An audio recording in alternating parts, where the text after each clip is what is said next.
Hi,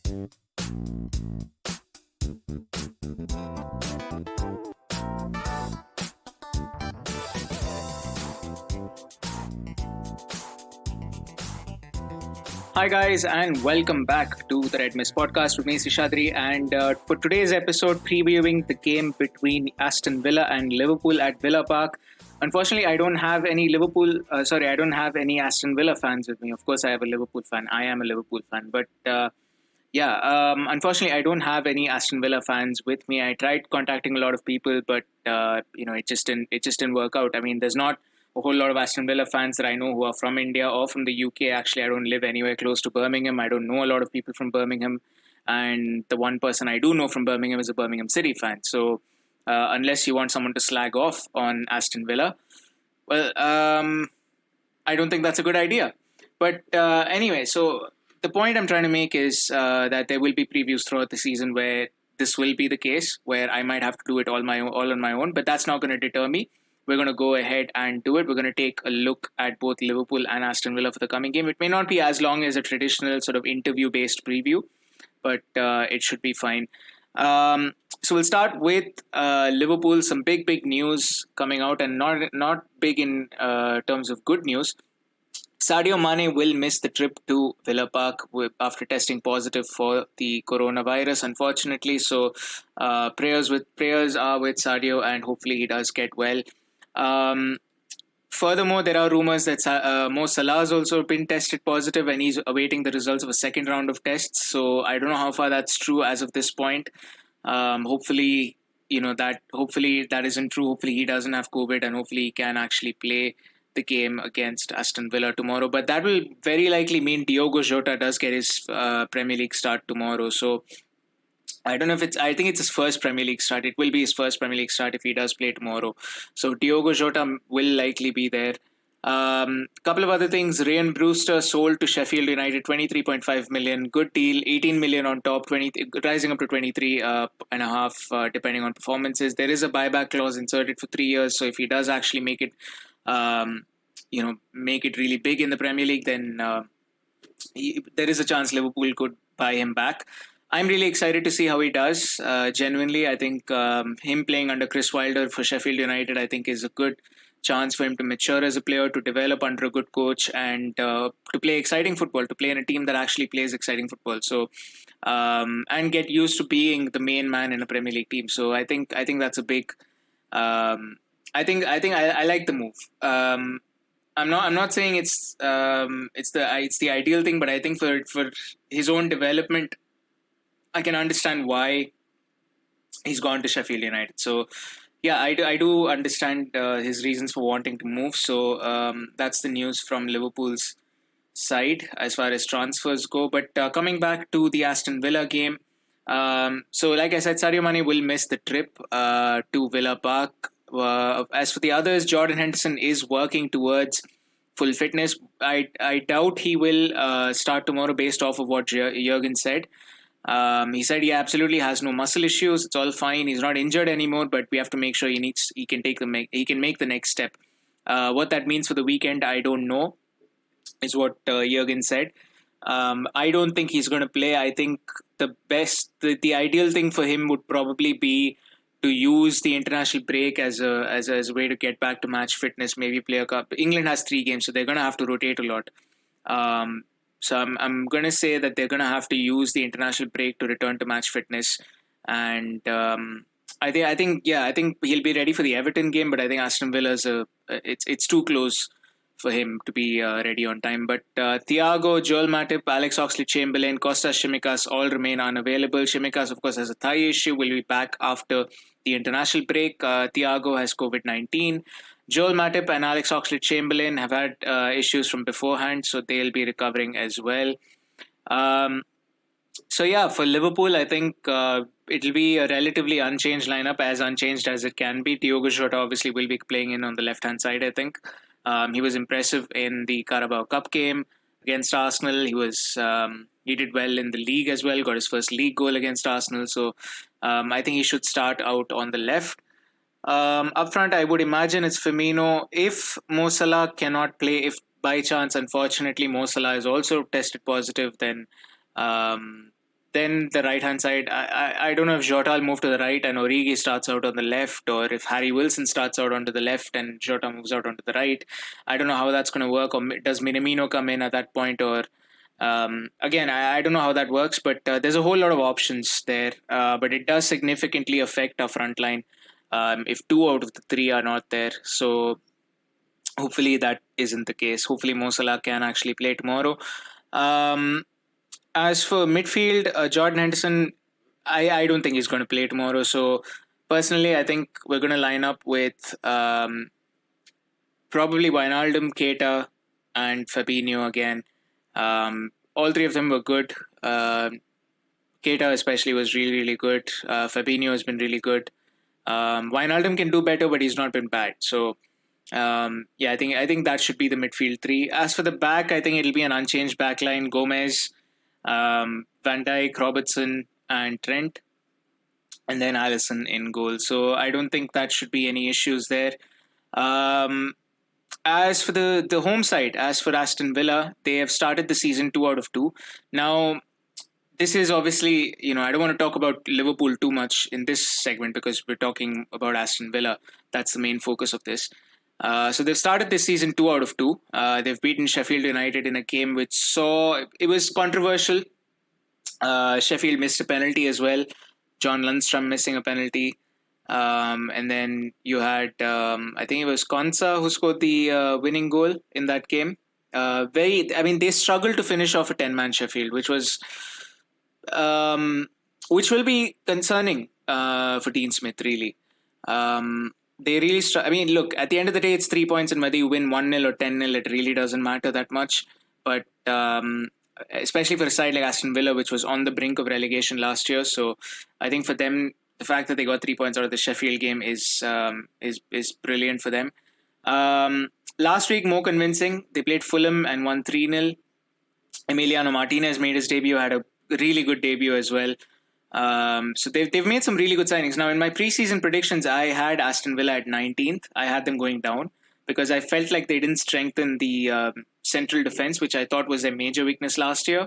As good as Tyrone Mings and Konsa are, I feel like Mings needs a better partner. Matty Cash was okay at right back. He's been okay so far, but nothing impressive really. But the thing is, like, I had them at 19th. I released the episode, and then they went and made a host of signings. They got in Ollie Watkins, who I think is a very, very underrated striker. Was very good for Brentford last year, and he's a very underrated striker. So Ollie Watkins.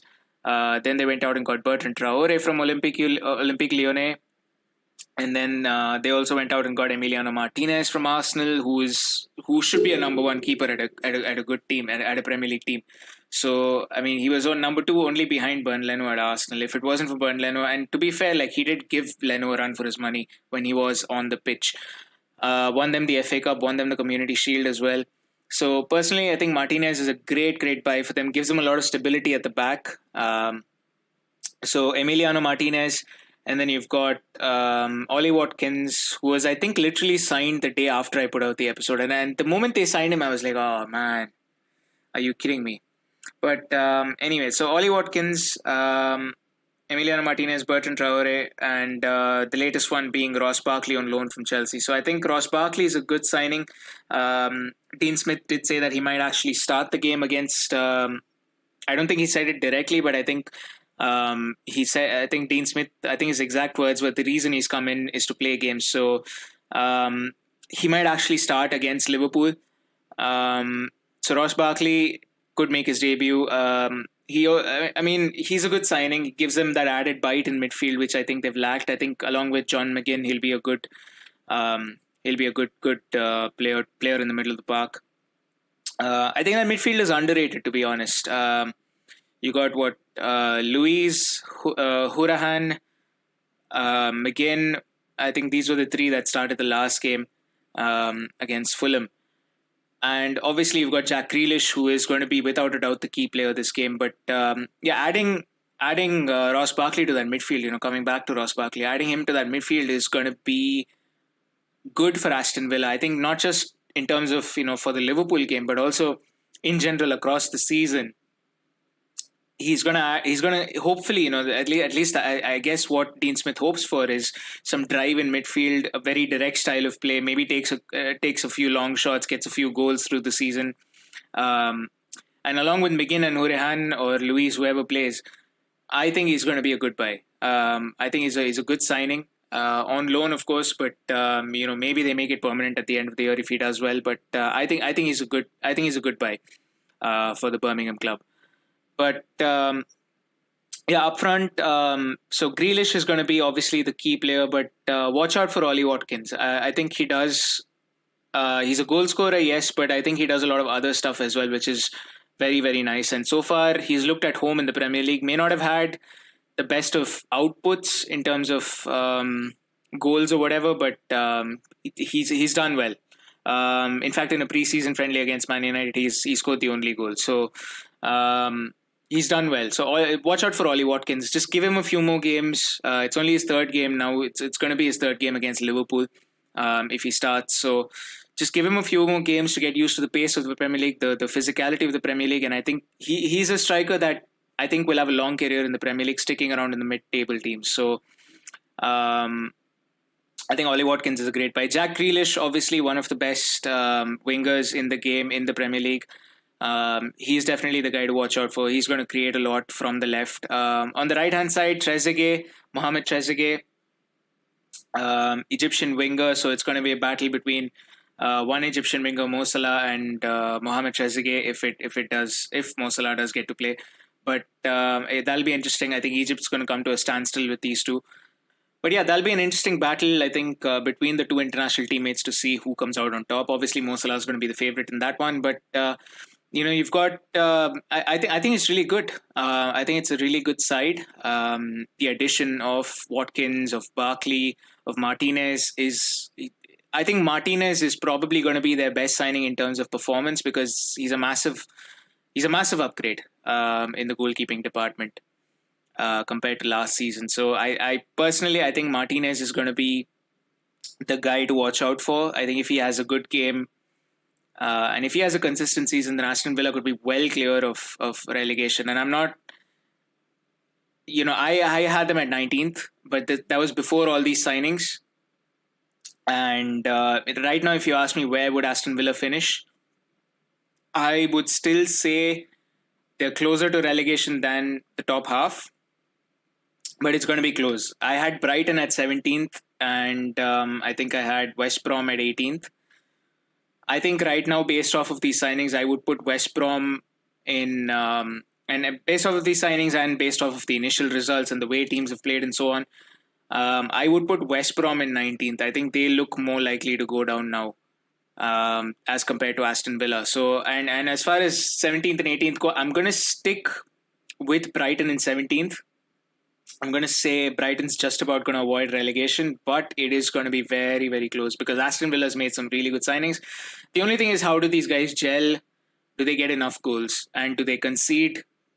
Do they not concede too much? I think it's going to come down to goal difference. It's going to come down to 1 or 2 points. But I see Aston Villa still being involved in a relegation scrap. Maybe towards the end, maybe with like 2 games to go, they're out of it or something. But I think their chances for survival have significantly increased. But the thoughts on how the game is going to go, I think Villa's going to sit back. I think Liverpool's going to have the lion's share of the ball. I think we're going to be the better team. I think, but we have to be wary of the counter-attack because Watkins, Grealish, Trezeguet, and if they have McGinn and Barkley playing behind them, they could be really good on the counter. So that's something to watch out for. The other question that I do have is, I don't know if Barkley starts tomorrow. Not just, because he's a new player or anything. It's just if Barkley starts and you got to have McGinn playing. If you have McGinn and Barkley playing together, do you compromise too much on defense? Yes, you've got Luis sort of playing as a holding midfielder, but I feel like that's a little bit too much of a compromise. Hourihan, as much as he attacks, he also defends. At least more than McGinn and Barkley will. So, do you stick with the midfield that beat Fulham 3-0? I personally think he should. I personally think Dean Smith should. Maybe get Barkley in the second half if Aston Villa's down. But or if McGinn's, if he's failing to get going, then maybe get Barkley in the second half. But I don't think Barkley should start. He said Courtney House will be assessed after he was forced off during the Carabao Cup defeat to Stoke City, which was their last game. I don't think he's going to start anyway, so I wouldn't worry too much about Courtney House. But I think personally Aston Villa's, they have the potential to give us a difficult game, but honestly, I do see us winning this game comfortably. Like, we should be winning this very comfortably. Yes, it's away, and yes, last season Aston Villa gave us a hell of a game at Villa Park. Didn't win it till about the last 10 minutes or so, including injury time. So, it has the potential to be a difficult game. Villa Park is not an easy place to play, but the key thing is in Villa Park, they don't have the crowd behind them. And last season, that I felt that was a major difference. I felt like for majority of the game, Aston Villa had the crowd behind them, and that isn't there this game. So how that impacts things, we'll have to see. But I do expect Liverpool to have lion's share of possession, create a lot of chances. Yes, Sadio Mane's absence is going to be a little bit of an issue, but Diogo Jota has proven to be a capable replacement for him, so I'm not too worried. And he's a proven Premier League player, so I'm not worried about Diogo Jota fitting in. But yeah, I think personally it's going to be a 2-0 win to Liverpool. A lot of key questions before tomorrow. Does Mo Salah play? Does Barkley play? A lot of questions to be answered, but no matter what, I would still expect Liverpool to win 2-0. So I would still expect a comfortable victory, just maybe not. I don't expect a game like last season. Like I think last season the crowd played a major role in why Aston Villa was able to push us that far. But yes, I'm not saying there isn't potential for them to give us a difficult game. I just don't think it's going to happen this year. But that's pretty much my conclusion for Aston Villa versus Liverpool. This is my preview, and this is, I don't know, it's a new segment. My preview is just me talking. So whenever I can't get fans for any clubs, then this is kind of what you're going to see. Hopefully you guys enjoyed it. Hopefully it wasn't too long. It's about 20 minutes, so that should be fine. But that brings me to the end, and hopefully you guys had a wonderful day, a wonderful weekend so far. I know I've certainly had one, because Manchester City just drew 1-1 with Leeds, so they've dropped even more points, and I'm very happy about that. But that brings me to a close, and I'll see you guys tomorrow for raw reactions from the Aston Villa game. But until then, see you, goodbye, and good night.